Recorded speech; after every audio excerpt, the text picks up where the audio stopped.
So to start things off, I realize that my microphone speaker is right next to the skulk sensor, and you may be thinking, shouldn't the skulk sensor be picking up my sound? Well, you have to remember that the skulk sensor picks up vibrations and not necessarily all types of noise at this point in time. But I'd like to welcome you, and today I wanted to talk a bit about the warden and the skulk blocks and how they might possibly work, as we do not know very much about them apart from the skulk sensor. And like myself and many others, we're all very curious about these new additions to the game. And as many people have noted, the warden and skulk blocks feel so original and thought out, as do many of the features in the Caves and Cliffs update. And one of these new additions to the game is the warden, and I don't think I've ever been as excited and intrigued about a mob as I am about the warden, as are many of you.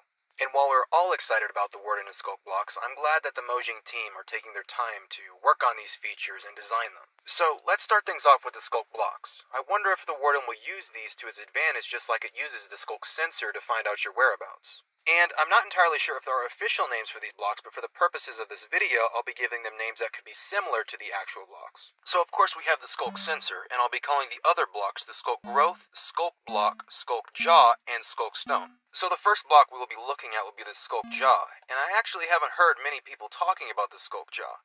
I think the reason for this is because it blends in quite well next to the other skulk blocks, therefore possibly going unnoticed. I wonder if this could be intentional, as the skulk jaw might be a bit of a trap block, just like powder snow. It almost appears like you could even fall into the skulk jaw if you weren't paying attention. And I actually have seen a few people talking about how the skulk jaw might actually be some sort of trap block, as we can see with this creeper here. But not to worry, we'll go ahead and take him out of the skulk jaw. I also noticed that the skulk jaw is somewhat reminiscent of the warden's chest. I wonder if the glowing faces in the warden's chest are mobs that have fallen into the skulk jaw. It even looks like the warden could jump out of the skulk after enough mobs have fallen into the skulk jaw. I'd want to stay far away from a glowing skulk jaw if this was the case. And if you were to fall into a skulk jaw, perhaps the way to make it release you would be to simply swing your sword at it a few times. This could be quite tricky if you were to fall into one while the warden was chasing you, going back to the idea that the warden might use the skulk blocks to its advantage. Okay, so while I was writing the script, I was rewatching the warden clip from Minecraft Live, and I noticed something that definitely surprised me, and it's actually regarding the skulk jaw. So I hadn't really noticed before, but the skulk jaw actually is in the warden clip, as you can see here and here. I was watching the clip to see if King B-Dogs actually stood on top of the skulk jaw at any point.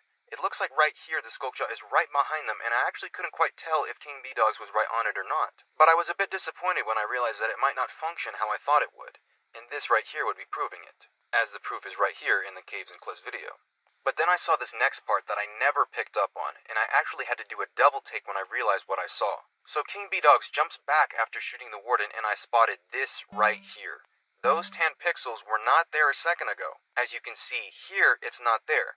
And then suddenly here, it appears. As soon as King B-Dogs was getting closer and closer, it appears that the skulk jaw is showing its teeth because it's detecting the player. While this is just a possibility of being true, noticing those tan pixels has made me even more confident in this idea.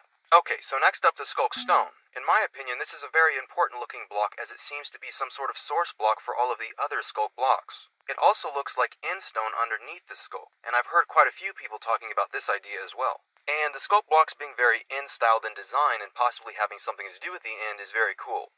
I also really like the idea of the warden somehow guarding the stronghold and end portal.